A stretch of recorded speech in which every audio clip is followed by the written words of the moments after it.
Hello everyone, welcome to the TimBookerChannel. I hope you enjoy listening to books. Hi there. Welcome to your daily book session. In this audio segment, we'll be delving into The Rise of the Creative Class. This book carries significant weight in the realm of creative industries.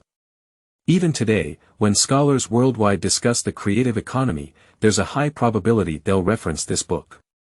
You're likely familiar with the term, creative industry, referring to sectors primarily driven by human creativity. The popularity of this concept owes much to the rise of the creative class, which emerged in 2002, marking a pivotal moment in recognizing the impact of creative individuals across political, economic, and cultural spheres in the early 21st century. The book eloquently describes the emergence of a new economic and social stratum, the creative class, and its profound influence on people's values, work styles, and even the fundamental structure of urban life. Today, when we talk about the creative class, it often encapsulates how you, I, and others navigate life in cities. Many of us might say we're working while tapping away on computers, generating words, images, symbols, and meanings. Creativity isn't solely the domain of artists, writers, or designers. It has permeated widely into the realms of business, media, and technology, shaping the content of people's work. If you were to interview schoolchildren today about their desired professions, you'd likely receive a myriad of answers: aspiring social media influencers, game designers, dream weavers, or even pet funeral planners and emotional encouragement specialists. Their ideal occupations often revolve around free-flowing work driven by interest rather than sheer labor. Interestingly, the author formalized this phenomenon 2 decades ago, coining it as the rise of the creative class. The industrial era birthed the blue-collar class, the information age engendered the white-collar class, and the knowledge economy gave rise to the creative class. This group doesn't possess tangible assets, their earnings stem from intangible assets residing in their minds, creativity and innovation. They constitute a primary driving force propelling humanity into the post-industrial society. By keenly anticipating the dominant labor force and work models of the future, this book, since its publication in 2002, consistently topped the charts as a bestseller in the USA. It was also recognized by the Harvard Business Review as one of the 10 most groundbreaking ideas of the year. The author of this book is Richard Florida, a renowned American scholar and creative economist. He's a professor at the Rotman School of Management, University of Toronto, having previously taught at Carnegie Mellon University and George Mason University for several years. His influential impact stems largely from this acclaimed work, The Rise of the Creative Class. Florida is also a columnist and served as a senior scientist at Gallup, a prominent American polling and market research company. The revelation and definition of the concealed creative groups in cities, subsequently defined as the new mainstream of society, are closely tied to his role in industry data analysis, which we'll explore further in the third part of our discussion. So now you have a basic understanding of the book and its author. Often, the emergence of a classic bestseller is not just a result of the author's writing but also a reflection of the era. The author's success lies in aligning with the pulse of the times, precisely revealing the directional shift of the era. At the turn of the previous century, amidst the excitement of welcoming the new millennium, several trend-setting works emerged, such as Daniel Bell's The Coming of Post-Industrial Society, Alvin Toffler's The Third Wave, and John Naisbitt's Megatrends. In this context, today's book stands as a brilliant wave within this tide. Next, I'll dissect the content of this book across 3 segments. Firstly, we'll discuss the book's primary inquiry: why did the creative class emerge? What were the defining indicators of its emergence? And what did its emergence signify? In the second segment, we'll immerse ourselves in the early 21st century America as observed by the author, exploring who exactly comprised the creative class and how they lived and worked. In the third segment, I'll present another significant contribution by the author, clearly elucidating why creativity has become a critical factor in urban competitiveness and how cities can attract the creative class. Alright, let's follow the author and transport ourselves back to the turn of the 20th century, amidst the fervent waves of epochal change. Scholars and laypersons alike were passionate and enthusiastic at that time. Originally an academic work, this book's style reads entirely like that of a columnist, nuanced and brisk. At the outset, the author presents a thought experiment. Imagine plucking someone off the streets of 1900 and placing them in the 1950s, then, plucking another from the 1950s and transporting them to 2000. Who among these two individuals would feel the stronger impact of the era's changes? Clearly, the first person would be astounded. Think about it, going from 1900 to the 1950s meant witnessing automobiles, airplanes, televisions, refrigerators, skyscrapers. These were unheard of and unseen during the horse and carriage era. Yet, from the 1950s to 2000, people still commuted by car, watched TV after work, rummaged for food in refrigerators. Life didn't undergo massive changes. However, the author argues, hold on, if the second person lingered a bit longer in 2000, their experience would be more staggering. Why say this? Because the latter time traveler would find themselves disconcerted and struggling to adapt due to the dazzling socio-cultural transformations. They'd notice people in offices no longer dressed in formal attire but rather like they were on a weekend outing. Many young individuals sported peculiar piercings and tattoos, women were extensively entering the workforce, non-white individuals held managerial roles, everyone seemed to be in a hurry, valuing their careers yet rarely staying at one company for more than 3 years. According to the author, beyond the rapid technological advancements, the deeper societal changes over the latter 50 years of the 20th century are more worthy of attention. These profound shifts indicate the revolutionary turn in societal behavioral norms, people's values, and work methodologies. To elucidate this transformation, the author places the creative class within the framework of historical coordinates. He considers the arrival of the creative era as the fifth major transition in human history. The first leap in human civilization was the emergence of agriculture, followed by the advent of trade and specialization, then industrial capitalism, the formation of large-scale organizations, and finally, the crucial transformation, the arrival of the creative economy. Florida's interpretation of this historical thread draws upon discussions by numerous economists and historians. What sets him apart is his consistent advocacy for the creative economy. He emphasizes that the entire history of economic development can be interpreted as an ongoing process of utilizing creativity in better ways. Simplifying it, the history of economic development is essentially the history of humanity harnessing creativity. This point, albeit less conspicuous among numerous other profound statements in the book, warrants attention. How so? For instance, 10,000 years ago, the advent of organized agriculture marked a significant innovation in human history. Jared Diamond's Guns, Germs, and Steel aptly pointed out that the development of human communities stemmed from agricultural innovation, the refinement of farming methods. Compared to hunting and gathering, isn't agriculture more reliable and controllable? It immensely suited human refinement, improvement, and innovation, such as breeding varieties, irrigation, and later innovations like agricultural machinery, genetic technologies, and more. Birds catch insects, bees build hives, ants relocate, but they live their lives following patterns passed down through generations. Yet, humans achieved a revolutionary change in energy acquisition methods. In fact, it was the innovative idea of agriculture, how to more stably acquire food, that inaugurated modern human society. The same applies to the development of the industrial era. For instance, in the late 19th century, within Carnegie's steel empire, the production organization based on massive labor division was a stark departure from small-scale workshop production, a significant creative act in itself. It can be said that creativity is fundamentally humanity's economic resource, otherwise, the difference between humans and animals wouldn't be so vast. The development and innovation of productive forces and relations fundamentally stem from human innovative capabilities, don't they? In reality, human economic development has always been deeply thirsty for creativity. With this backdrop, the author emphasizes that the emergence of the creative class is rooted in economics. From agricultural to industrial societies, the significance of energy and raw materials surpassed that of land.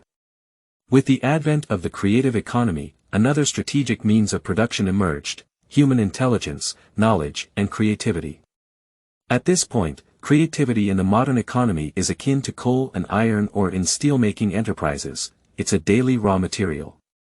Therefore, when we speak of creativity, in our times, it's not merely the unique personality of an artist's creation or the patent of a few geniuses but rather a universal economic resource inherent in widespread labor. As for what exactly creativity entails, the author discusses theories from Keynes, Schumpeter, and Margaret Bowden, concluding, creativity largely hinges on ordinary human abilities.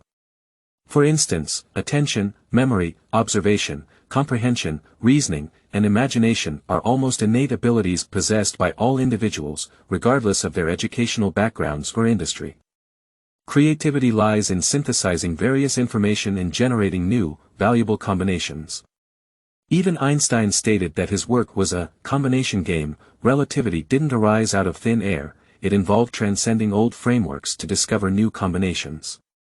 Moreover, creativity is also the ability to propose solutions for complex problems. This reminds me of a statement by playwright Lai Xingchuan, "What is creativity? It's posing a problem and then solving it. The harder the problem, the more restrictive the conditions, and the more creativity is sparked." So, what is the creative class? Florida doesn't use the concept of class, but rather stratum, because he doesn't believe this creative group has exclusive control over the means of production. In other words, who can define themselves as not being part of the creative stratum? In the creative economy era, everyone can exclusively own the means of production, their own minds. Traditionally, class distinctions were based on income levels, education, and professions. For instance, middle income often equated to the middle class. However, the decisive factor in dividing these strata, according to the author, is the common identity constructed by this group, their emerging values and shared choices in work and lifestyle. For example, a while back, there was a viral story online about a dad copying his 4-year-old daughter's doodles, drawing based on her wildly imaginative artwork. The result, the dad's secondary creation became a huge hit, even planning to develop merchandise. Is the 4-year-old creative? Absolutely, her imagination exceeds her dad's. But is she part of the creative stratum? Not yet, her dad definitely is.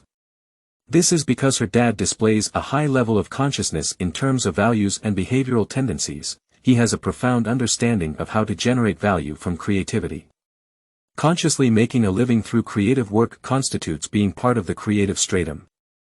How many people need to reach this point to qualify as the rise of the creative class? According to the book's data, by the end of the last century, 38 million Americans, about 30% of the U.S. employed population, belong to this new stratum. Even considering differences in statistical approaches, this proportion significantly surpassed that of China today. According to the author's definition, the core members of the creative class work in fields such as arts, design, music, technology, media, education, entertainment, etc. Surrounding this core is a broader group of creative professionals distributed across business, finance, law, healthcare, among others. Because these individuals are also responsible for solving complex problems, they possess high human capital. The energy of the creative group cannot be underestimated. They bring hope for the new economy, causing the growth rate of the creative industries, as outlined in statistical categories, to be nearly 20 times higher than traditional industries. In the 19th century, Marx and Engels predicted the rise of the labor class in Capital. In the 20th century, scholars like Daniel Bell pointed out the emergence of the tertiary industry, namely the service industry in post-industrial society. By the 21st century, Florida believed it necessary to differentiate the creative class from the traditional service industry. Subsequent events showed that in the wave of the new economy, those recognizing the creative group, whether individuals, companies, cities, or countries, all reap benefits. Next, let's delve into the interesting parts of the book. Through meticulous observation, the author portrays what kind of people constitute the creative class and their working status. I dare say, after listening to these, even those within the creative stratum would nod in recognition. As mentioned earlier, the creative class sustains itself through creative work, leading to many disruptive changes in their work and lifestyles. From within to without, they differ significantly from other laborers in history. Fundamentally, they are laborers who have experienced unprecedented liberation in the relations of production. They are not bound to land, needn't confine themselves to workshops, and even in the era of white-collar work, they no longer require the survival philosophy of cubicle life. They tend to autonomously plan their careers and even the rhythm of their daily work. They are more loyal to their profession than the companies they serve. They are more likely to choose their work environment and move freely between cities like nomads. In the 1950s, sociologist William White, in his classic work, The Organization Man, revealed that people idealized attachment to large corporations or institutions. Individuality and creative spirit might not have been welcome in the workplace. People spent their lives gradually conforming to becoming more obedient organization men. In less than half a century, Florida saw the era of organization waning, replaced by creative individuals advocating a new set of behavioral norms. Pursuing creativity became a business code, and highlighting personality and self-expression became far more valuable than blending in, conforming, and adhering to rules. As the creative class emerged, enterprises quickly realized a problem: creative talents seemed challenging to manage. They weren't driven by organizational demands and might even work without concern for money. Like management guru Peter Drucker said, bribery will not work for knowledge workers. The author conducted 2 large-scale surveys involving 40,000 IT professionals, revealing their emphasis on the challenges and flexibility of work far exceeded considerations of pay. For these arrogant talents, the control methods of the organizational era were seriously inadequate. Creative talents clash with institutional frameworks. However, if one understands their temperament, this group is remarkably motivational. Drucker also pointed out that the key to handling creative individuals is to see them as, essentially, volunteers. Good creatives throw themselves wholeheartedly into their work in pursuit of perfection, caring less about working hours and remuneration. Their work drive largely relies on self-motivation. Notice, Drucker didn't use control, but rather utilize when referring to creative talents. In Chinese, there's a saying, the gentleman dies for his confidant. Creative people, the more you try to control them, the more they slack off, the more you respect them, the harder they work. So, understanding the values of the creative class is particularly crucial. The author summarizes the values of the creative class into 3 fundamental characteristics: individualization, elitism, and diversity with inclusivity. We won't delve deeper here, but those who've understood can have a vivid understanding, such as by reading the One-Way Gang Elite Daily, first season's opening remarks. The explanation of what an elite is in there largely aligns with the values of the creative stratum. For instance, it states, elites explore the unknown while ordinary people fear it, elites plan for the long term while ordinary people lack self-control, elites pay attention to personal choices and freedom while ordinary people believe others should be like themselves, elites embrace change while ordinary people resist it. The values of the creative stratum are ahead of their time, incredibly influential, and tangibly alter workplace culture. I'll share examples from 3 aspects in the book: lateral career development, leaderless offices, and soft control. For example, office spaces are designed with higher ceilings, larger communal areas, distinctive artistic atmospheres, and even meditation rooms. Companies are competing to offer more perks such as afternoon tea, massage services, paid vacations, and so on. In such a humanized environment, does it feel like being pampered, as if working is akin to being on vacation? In reality, despite all these perks, the author points out that creative talents face significant work pressure. Astute employers understand how to exert soft control over these creative individuals. Take Microsoft at that time. Methods of soft control began even before employees were recruited. For instance, meticulously designed interview questions and processes are aimed at identifying highly self-driven and intelligent individuals. Creating small entrepreneurial teams within the company assigns more employees to take on the responsibility of increasing revenue and reducing costs. Just like creative workers, their companies also strive to excel in a competitive environment, which is not easy, even quite harsh at times. As one designer put it, we are greedily consuming ourselves. Leaderless offices grant immense freedom to creative workers, blurring the boundaries between their work and personal lives. Labor statistics show they are among the longest working individuals. In the American offices of 2000, people became accustomed to never turning off lights, computers, or phones. Everything was on standby, work increasingly made its way home, and holidays became self-recharging periods. Over 40% of the workforce believed themselves to be workaholics, missing family birthdays due to overtime, continually delaying marriage and parenthood, or even risking their marriages. It wasn't until the 9/11 attacks that Americans, especially the creative class, began asking themselves, what is truly important in our lives?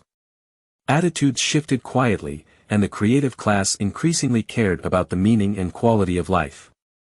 Activities like biking, amateur cooking, rock climbing, jazz appreciation, or wine tasting, these experiential new identities were also guided by creative individuals. It could be said that the work culture of the creative class significantly influenced Silicon Valley's work style, shaping the workplace as we see it today. Former Google executive Laszlo Bock authored a bestseller, Work Rules, Insights from Inside Google that will transform how you live and lead, aligning Google's recruitment culture, flexible work policies, free-spirited culture, high benefits, and self-drive with the characteristics of the creative class. The laissez-faire approach of the big corporations can't be learned because its management essence lies in enabling the self-management of creative talents, contingent on finding genuinely creative spirits and providing them with a suitable environment. Having discussed the characteristics of the creative class, let's talk about another significant contribution of this book, which is to clearly articulate why creativity has become a critical factor in urban competitiveness. How can cities attract the creative class? Some argue that in the internet age, geography is dead, suggesting that geographical location is no longer crucial. The author disagrees. Many high-tech companies in the U.S. concentrate in specific regions like the San Francisco Bay Area, Austin, or Seattle. Why is this? Similarly, in China, internet startups cluster in cities like Beijing, Shanghai, Shenzhen, among others. The author states that in our era, geographic location, instead of corporate institutions, plays a core organizational function, acting as an integrated platform for connecting people and positions. The mobility of the creative class is high but not arbitrary. They are sensitive, much like plants seeking light, spontaneously congregating where creativity can best flourish. When creative talents gather, collaborate, and network, the geographical area exerts an irreplaceable integrating force within the economic system. Therefore, for a place to hold a favorable position in economic competition, it needs an abundance of creative talent. Conversely, to avoid marginalization, a place must not be abandoned by creative talents.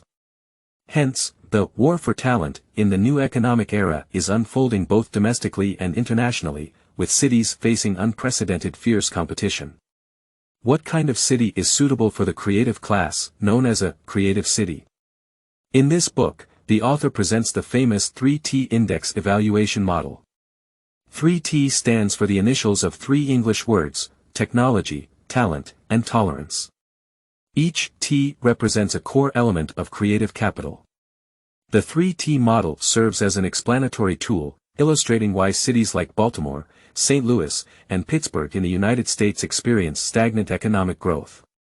Despite rich technological reserves and world-class higher education institutions, these cities lack the openness and tolerance needed to attract and retain creative talent. Similarly, cities like Miami and New Orleans, acknowledged for their diverse lifestyles, fail to qualify as creative hubs due to a deficiency in technological capital and high-tech industries. On the other hand, successful creative centers in the United States such as the San Francisco Bay Area, Boston, Washington, Austin, and Seattle possess all three elements of the 3T model, making them genuine breeding grounds for creativity. Following the 3T model, various city competitiveness index models emerged globally, such as the 4T model, European Creative Index, Hong Kong Creative Index, 5C model, and more. None are as concise as the 3T model. Some argue that the 3T indicators might not be comprehensive enough. In China's context, at least comparing city GDP data seems necessary. Speaking from personal experience, having been involved in designing city competitiveness indices and exchanging thoughts with young scholars engaged in similar work, they all had a revelation upon revisiting the 3T model. A Chinese saying, "The grand path is exceedingly simple," rings true within the 3T context, the most critical indicator being tolerance. Tolerance attracts talent, and talent generates technology. Cities with high levels of inclusivity typically boast robust innovation. It's noticeable that cities with vibrant street fashion, diversity in their immigrant populations, often have impressive GDP figures. This applies to cities like Beijing, Shanghai, Guangzhou, and Shenzhen in China, and globally, Tokyo, Paris, and New York. Historically, from ancient Athens and Rome to Renaissance-era Florence and Elizabethan London, creativity gravitated toward remarkably tolerant regions. As renowned urban planner Jane Jacobs emphasized, successful cities are multidimensional and diverse. The genesis of the 3T model reveals a telling anecdote.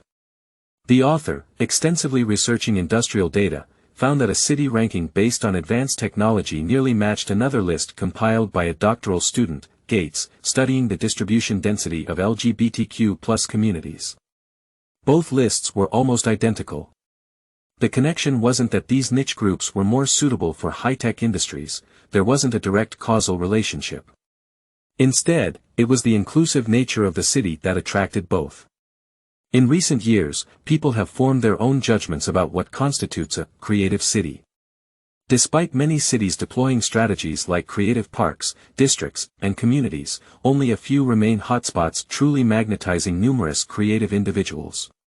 The preferred urban aura for the creative class is intrinsic. To attract creative talent, cities need to understand their values, creating environments that offer freedom, control, and engagement, as emphasized in the book. Retaining creative individuals might be more effective through the creation of a city bike path rather than a mere spectacle stadium. The author believes that today's successful cities rely on constructing a human climate as a universal strategy to attract the creative class. To recap, this book takes us through the historical evolution where creativity drives the entire economic development process, marking another critical transition in human history, the advent of the creative era. The emergence of the creative class, rooted in economic factors, signifies that human creativity has replaced energy in raw materials as a critical strategic resource. This crucial resource lies within the creative class. In the second part, we explored who exactly constitutes the creative class and their work styles. Individualism, elitism, diversity, and inclusivity form the fundamental values of the creative class. Differing from laborers in history, the emergence of the creative class has altered the contemporary working landscape with concepts like horizontal career development, leaderless offices, and soft control. In the third part, using the 3T model proposed by the author, we delved into understanding the key city competitiveness factors in the creative era. Creativity is the oil of the new economy, but extracting creativity from the minds of talent differs from investing in other production factors. Only by winning creative talent can one acquire creativity. The creative class has become a highly contested asset among cities. Cities that are open and inclusive can gather creative crowds. For cities, enhancing their attractiveness to the creative class is a new way to compete in the knowledge economy era. For individuals, becoming consciously creative might just be the key to success in this era. This is the message the author ardently wants to convey. Looking back, in the early years of this century, it wasn't only the author who recognized the emergence of the new urban class. Two other American writers garnered attention, David Brooks with Bobos in Paradise, The New Upper Class and How They Got There, whose title seemingly resonates with this book, and Daniel Pink with Free Agent Nation. Understanding the bohemian class born in the post-World War II baby boom era, highly educated, rebellious youth pursuing freedom, helps in comprehending the creative class deeply. Daniel Pink's definition of free agents aligns closely with characteristics of the creative class. Why did Florida's insight stand out? If one flips through this book, perhaps the answer can be found. Especially when imagining decision-makers in various fields encountering this book, it's not just about social and human perspectives but also industrial and economic perspectives, heralding the arrival of a new era while identifying the people, industries, and cities being left behind. 20 years later, the impact of this book is far beyond its initial impact. Rereading it now, one can sense its value in pioneering a topic that continues to provide a framework for subsequent discussions and tangibly influences reality. That concludes the interpretation of this book today. Congratulations on completing another book. Thank you all for your support and attention. Subscribe to the Tim Booker channel, like, and share this valuable knowledge with friends around you. Let's combine wisdom with practice to achieve our financial goals and create a better future together. Thank you, and goodbye.